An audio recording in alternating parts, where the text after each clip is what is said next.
এটা আমার জীবনের পাথেয় হয়ে যেতে পারে, আমার জীবনের মোড় পাল্টে যেতে পারে। অনেকেই মনে করেন যে ওয়াজ করে লাভ কি,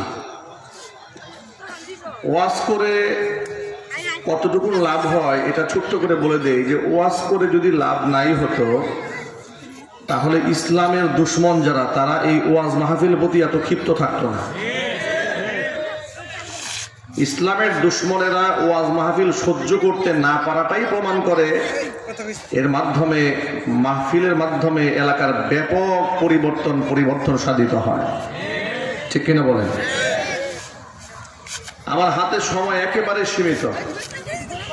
সেকেন্ড বক্তা যিনি ছিলেন আমার আগে বয়ান করেছেন, আপনারা হয়তো মনে মনে ভেবেছেন উনি উঠলেন আর নামলেন, ঠিক না ভাই?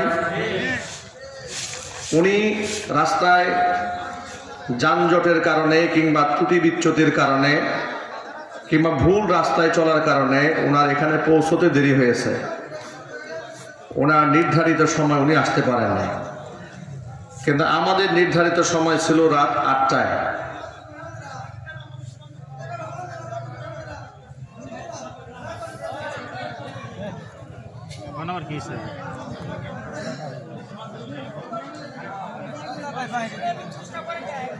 আমাদের নির্ধারিত সময় রাত 8টা থেকে 9টা পর্যন্ত কর্তৃপক্ষ আমাদের সাথে যোগাযোগ করে দাওয়াত করেছে। যেহেতু আমাদের নির্ধারিত সময় আছে অন্য জায়গাতে মাহফিলের, তারা বলেছে ওই মাহফিলে যাওয়ার পথে আমাদের এখানে বাদ এশা কিছুক্ষণ সময় দিয়ে গেলে আমাদের মাহফিল হয়ে যাবে।